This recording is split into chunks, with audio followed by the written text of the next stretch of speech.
देखिए, हम जब इस दुनिया में जीते हैं तब अनेक प्रकार के समस्याओं का हम सामना करते हैं। खासकर उतनी आसानी से नहीं सुलझने वाली समस्या क्या है आपको पता है? विवाह में समस्या। किसी भी समस्या को अगर हम सुलझा नहीं सकते तो हम शायद नाते तोड़ सकते हैं, लेकिन ऐसी कौन सी समस्या है जहां नाते नहीं तोड़ सकते? ऐसी समस्याओं के बारे में क्या आप जानते हैं? वही है विवाह में समस्या। सोचिए, हमें एक घर पसंद नहीं आया तो वो घर छोड़कर हम दूसरे घर में जा सकते हैं, लेकिन पति या फिर पत्नी इतने आसानी से बदल नहीं सकते हैं।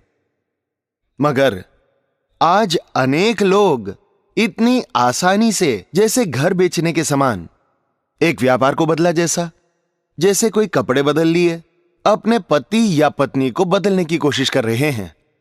लेकिन किसी प्रकार का आनंद समाधान ना होते हुए मुसीबतों के घर के समान उनके जीवन बदल गए हैं। और अगर उनको बच्चे हो तो उनकी दशा क्या हो जाएगी? देखिए, माता पिता अलग अलग होकर जीने के समय विरोधी होकर जीते हैं, तब उन नन्हे बच्चों के दिल, मतलब माता पिता का खून बांटकर पैदा हुए बच्चे हैं ना, पिता से या माता से नफरत नहीं कर सकते हैं ना। कोई अच्छा हो या कोई बुरा हो, दोनों के बीच में नर्क का अनुभव करते हैं। बेचारे वो बच्चे, वैसे बच्चों को पढ़ाई ढंग से प्राप्त नहीं होती। मानसिक रीति से वे बहुत ही झुके हुए परिस्थितियों में रहते हैं। अनेक समय में वे जिद्दी और विद्रोही के समान होकर, एक नास्तिक की तरह होकर गूंडे मवाली बन जाते हैं। इस वजह से ये विवाह का जो बंधन है वो बहुत ही नाजुक है। इस विवाह के विषय में जब समस्याएं आती हैं तब उन समस्याओं को सुलझाने के लिए एक ही मार्ग है, जिसके बारे में यीशु बताते हैं। विवाह के बारे में बाइबल क्या बताती है ये सीखेंगे। विवाह सब बातों में आदरणीय है, ऐसे बाइबल कहती है, कारण सही उम्र आते ही एक पुरुष को एक स्त्री की जरूरत होती है। मां की छाया में पला बेटा जब बड़ा होता है तब मां की तरह फुसलाकर, आदर करके, प्रेम करके, सहयोग देने वाली एक साथी के लिए राह देखता है। वो एक परिवार के समान जोड़े जाते हैं। बाइबल में शिमशोन नाम का एक व्यक्ति है, ताकतवर, परमेश्वर के द्वारा आशीष पाया हुआ, अपनी अच्छी जवान उम्र में युद्ध कर रहा है, महान जीत को देख रहा है। और एक बार युद्ध के लिए गया। उस रणभूमि में शत्रुओं की सेना में एक स्त्री को देखा। उसकी नजर में शायद वो अच्छी दिखी होगी। वो मुझे पसंद है, उसके साथ मेरी शादी करा दो, ऐसे माता पिता से कहा। शिमशोन तिम्ना को गया और तिम्ना में एक पलिश्ती स्त्री को देखा। तब उसने जाकर अपने माता पिता से कहा, तिम्ना में मैंने एक पलिश्ती स्त्री को देखा है, अतः अब तुम मुझसे मेरा विवाह करा दो। उसके माता पिता ने उससे कहा, क्या तेरे भाइयों की बेटियों में यहाँ हमारे सब लोगों में कोई स्त्री नहीं है कि तू खतनाहीन पलिश्तियों में की स्त्री से विवाह करना चाहता है? शिमशोन ने अपने पिता से कहा, उसी से मेरा विवाह करा दो, क्योंकि मुझे वही अच्छी लगती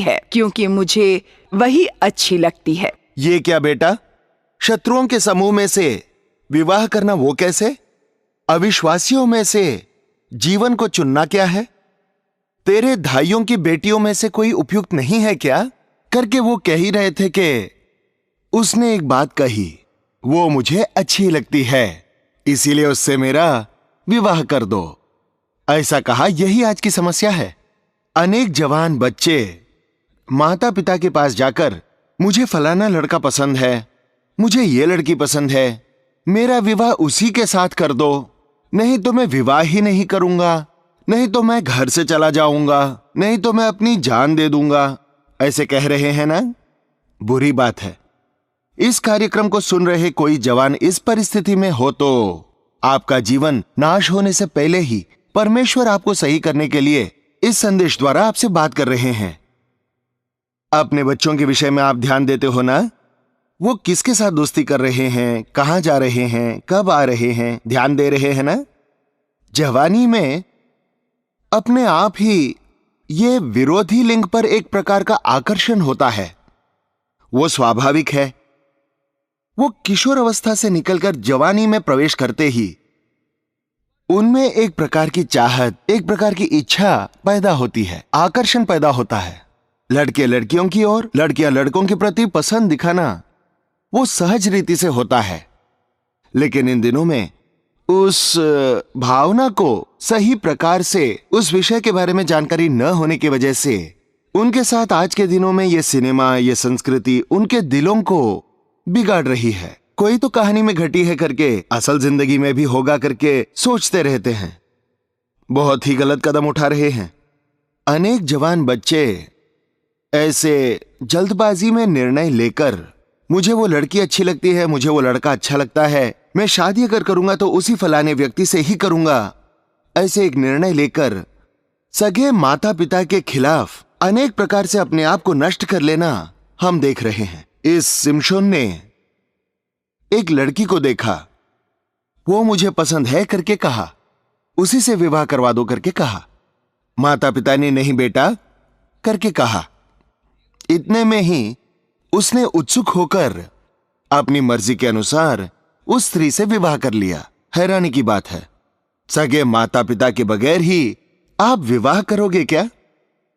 तुझे पाल पोस कर बड़ा करके, इतने प्यार करने वाले माता पिता के आशीष के बगैर ही आपका शादीशुदा जीवन आशीषित होगा करके सोच रहे हो क्या? विवाह का विषय आते ही 20 साल 30 साल पाले हुए माता पिता आंखों को दिखाई नहीं देते। ये क्या है? तात्कालिक उत्तेजना को जगह देकर अपनी मर्जी के अनुसार क्यों व्यवहार कर रहे हैं? एक बार सोचिए, ये एक सही विवाह की व्यवस्था नहीं है। विवाह का मतलब अपनी मर्जी से करने वाली बात नहीं है। विवाह एक व्यक्तिगत विषय नहीं है जी, ये समुदाय को और समाज से संबंधित है। विवाह से ही रिश्तेदारी बनती है और जब गर्भ का फल होता है तो वो समुदाय का विषय हो जाता है। इस वजह से विवाह के विषय में बहुत ही ध्यानपूर्वक रहना है। भक्ति भक्ति कहते रहते हैं और ऐसे अविश्वासियों के काम करते रहते हैं। कितने लोग इन दिनों में विवाह के विषय में परमेश्वर की सहायता है करके, उनको पसंद आए विषय को परमेश्वर आशीषित करे करके परमेश्वर से मांगते रहते हैं। इस सिमशोन ने भी अपनी मर्जी के अनुसार विवाह किया। विवाह होते ही मुसीबत आ गई। वो लड़की के घर वालों ने मजाक उड़ाया, रूठ गया, माता पिता के घर आ गया। ये क्या है जी? विवाह होने के बाद पति का रूठना, पत्नी का रूठना। ठीक है, हमारे देश में लड़की रूठते ही अपने मायके चले जाना चलता था, लेकिन आजकल बहुत सारे पति रूठकर पत्नी और बच्चों को छोड़कर चले जा रहे हैं। देखिए, विवाह में रूठने के लिए जगह नहीं है। एक दो बात सुन सकते हैं, तकलीफ मुश्किलें होंगी, लेकिन किसी भी परिस्थिति में तुम्हारी पत्नी को छोड़कर चले जाना, तुम्हारे पति को छोड़कर चले जाना मुमकिन नहीं है। लेकिन आज कितने परिवार बिखर रहे हैं। जवानी में विवाह किए संगिनी के साथ आप विश्वासघात करोगे तो परमेश्वर उनके पक्ष में रहकर आपसे वाद करेंगे, मुकदमा करेंगे। कितने लोग विवाह हुए तीसरे दिन, चौथे दिन, तीसरे महीने, चौथे महीने में, कुछ लोग तो 20 साल संसार करने के बाद पत्नी को छोड़कर किसी और से विवाह करने के लिए दौड़ते हैं। उम्र का तकाजा किए बगैर, किसी रिश्ते नाते के बगैर, अपने मर्जी के अनुसार लैंगिक पाप को स्थान देकर व्यभिचारियों में बदलते देख रहे तो दिल टूट रहा है जी। यह मानव जाति परमेश्वर की सृष्टि है। परमेश्वर के स्वरूप में बनाए गए हैं हम लोग, जानवर नहीं हैं। जानवरों को धार्मिकता, न्याय, पवित्रता ये नहीं है, लेकिन हमको एक परिवार दिया है परमेश्वर ने। व्यभिचार न हो इसीलिए हर किसी की अपनी पत्नी का होना है करके, हर स्त्री का अपना पुरुष होना है करके बाइबल कहती है। और हर एक स्त्री का पति हो और हर एक पुरुष की पत्नी हो। आपको अपने पति के साथ ही केवल आनंद मनाना चाहिए। आपको अपनी पत्नी के साथ ही खुशी मनाना है। लैंगिक संबंध पराई स्त्री से, पराये पुरुष के साथ रखेंगे तो आप जानवरों के स्तर तक गिरे जा रहे हो। क्यों जी? ये एड्स की बीमारी अफ्रीका के जंगलों में नागरिकों के जानवरों के संपर्क में आने से आई हुई बीमारी है। वो इन दिनों में रिश्ते नाते भूलकर इस बीमारी को गांव-गांव में लेकर आ गए हैं। एक समय में मुंबई जैसे, नहीं तो पश्चिमी देशों में व्यभिचार के केंद्रों में ही वैसी बीमारियां होती थी। लेकिन आज छोटे से गांव में गए तो सामान्य लोगों के बीच देखे तो सारा का सारा गांव बीमारी से पीड़ित है करके कहा। एक गांव में गए थे तो भयंकर परिस्थिति, मतलब कितनी गई गुजरी दशा तक मनुष्य गिर गया है। अपनी पत्नी अपने पति को छोड़कर पराय स्त्री पराय पुरुष से संपर्क रखकर इन दिनों में मनुष्य जी रहा है करके जानने के बाद परमेश्वर के कानून को, परमेश्वर के धार्मिकता को, परमेश्वर के मार्ग को बिगाड़ दिया है करके हम जान पा रहे हैं। विवाह के बाद अपनी पत्नी को छोड़ना मत, नहीं तो विवाह मत करना करके बाइबल कहती है। पत्नी के साथ रहना, अलग मत होना। क्योंकि विवाह होने के बाद आपका लक्ष्य होगा आपकी पत्नी को आप कैसे खुश रखोगे, आपके पति को आप कैसे खुश रखोगे। परमेश्वर के बाद आपके जीवन में आपका पति या आपकी पत्नी बस। लेकिन इन दिनों में विवाह होने के बाद भी पत्नी को छोड़कर माता पिता की बात सुनकर पत्नी को सताना, उसे तकलीफ देना देख रहे हैं। पुरुष अपने माता पिता को छोड़कर पत्नी को थामेगा, वो दोनों एक देह होकर रहेंगे करके बाइबल कहती है। वो विवाह में का रहस्य है। विवाह के बाद भी माता पिता के पीछे दौड़ोगे तो कैसे चलेगा। तुम्हें पाल पोस कर बड़ा किया और एक परिवार वाले सा बना दिया, अब आप पिता बनोगे, तुम मां बनोगी, आपको भी एक परिवार दिया गया है, आपके परिवार को आपको चलाना है। इन दिनों में कितने परिवार बिखर रहे हैं, क्यों? आप जो माता पिता हैं, विवाह हुए आपके बच्चों के साथ कैसा बर्ताव कर रहे हैं। विवाह होने के बाद वो अपनी पत्नी से प्रेम करता है तो आपको तकलीफ होती है क्या? विवाह की हुई स्त्री अपने पति के अधीन रहती है तो आपको तकलीफ होती है? वही तो है विवाह की मधुरता। पति पत्नी से प्रेम करना है, पत्नी को पति के अधीन रहना है, वही तो रहस्य है, उसी में आशीष है, आनंद है। कृपया करके विवाहित हुए आपके पुत्र के परिवार में आप सिर मत घुसाइए, उनके बीच में मतभेद पैदा मत कीजिए, इसे छोड़कर किसी और से शादी कर लेकर के सलाह मत दीजिए। तू नहीं तो कोई और मिलेगा मेरी लड़की को करके चुनौती मत दीजिए। ये सब नीचे गिरी दशा में, गई गुजरी दशा में रहने वाले लोगों की बातें हैं। विवाह होने के बाद बेटी अपने पति की सेवा कर, अपने पत्नी से प्रेम कर रे करके कहने की जिम्मेदारी माता पिता की है। इन दिनों में माता पिता ऐसे न होने की वजह से अनेक परिवार बिखर रहे हैं। कितनी भिन्न प्रकार की कहानियां सुन रहे हैं। एक पुरुष यहां वहां, एक को पता चले बगैर दूसरे से कई लोगों से विवाह कर रहा है करके इन दिनों में कितनी स्त्रियां रो रही हैं, मेरा पति मुझे छोड़कर और किसी स्त्री को लेकर आया करके, और एक स्त्री के साथ जीवन बिता रहा है करके, घर छोड़ दिया, बच्चों से प्रेम नहीं करता करके, मुझसे प्रेम नहीं करता, मेरी घर की चिंता नहीं करता, अभी और एक स्त्री को लेकर आया और कहता है कि अब इसे भी तू ही खिला। ऐसे करके अपने दर्द को बताते हैं तो मनुष्य कितना गिर गया है इसके बारे में पता चलता है। ऐसे ही छोड़ देंगे तो जानवरों और मनुष्यों के बीच में कोई फर्क नहीं बचेगा जी। असल में विवाह के सिद्धांत हो या परिवार की प्रथा हो, इस दुनिया में दिखाई नहीं देंगी। पवित्र शास्त्र समझा रही है, सृष्टिकर्ता परमेश्वर चेतावनी दे रहा है, विवाह पवित्र है, परिवार का निर्माण परमेश्वर ने किया है। यह शिमशोन, परिवार का दास बनकर रहने वाला शिमशोन, परमेश्वर की बातों के अनुसार करने वाला शिमशोन, बलवान और ताकतवर शिमशोन, शत्रुओं की सेना को खत्म करने वाला शिमशोन, उस स्त्री के मोह में आकर, उस स्त्री को देखकर पसंद करके उससे विवाह कर लिया।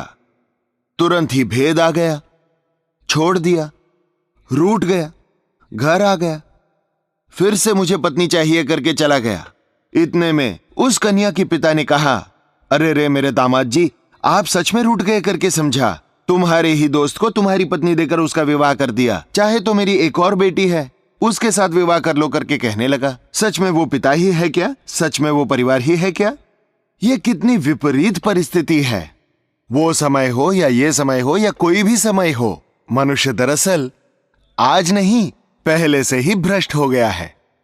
खराब हो गए मनुष्य के हृदय में से खराब कार्य नहीं तो अच्छे कार्य कैसे आएंगे? चॉकलेट की कंपनी से चॉकलेट ही आएंगे ना, शराब की कंपनी से चॉकलेट आएंगे क्या?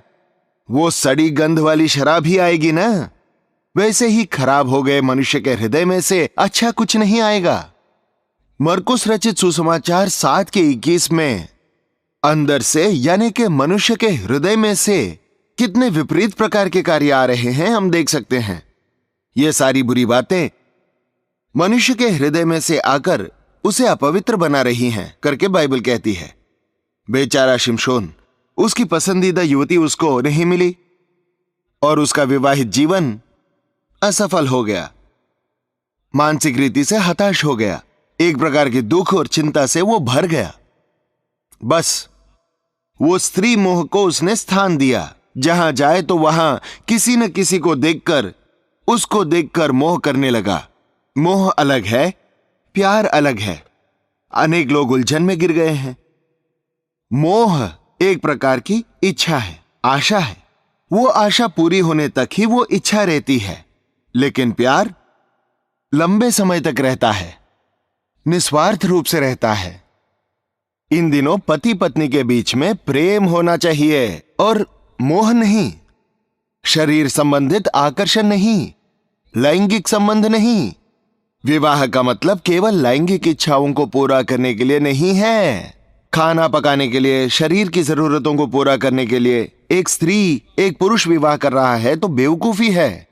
विवाह जो है वो पवित्र है, प्रेम से भरा हुआ है। प्रेम का उदाहरण ही विवाह है। एक दूसरे को सहन करके लेना, एक दूसरे को सुन के लेना, एक दूसरे के लिए जीना, एक दूसरे के सुख दुख में मिलजुल कर रहना, एक दूसरे के साथ होना, एक दूसरे के साथ दिल खोलकर बांटना, बातें करना, एक ही उद्देश्य से, एक ही आशा से, एक शरीर होकर, एक ही मन के होकर जीकर, संतान उत्पत्ति करके एक स्वर्ग को इस पृथ्वी पर तैयार करना ही परिवार का रहस्य है। ऐसा परिवार आपके पास है क्या? ऐसा समाधान, आनंद आपके पास है क्या? कितने परिवार आज के दिन बिखर रहे हैं, कितनी स्त्रियां रो रही हैं, कितने लोग बिखरे हुए परिवारों के साथ बुरे अवस्था में हैं, बीच में बच्चे कितनी बुरी तरह टूट रहे हैं। शिमशोन एक वेश्या को देखकर उसके पास चला गया।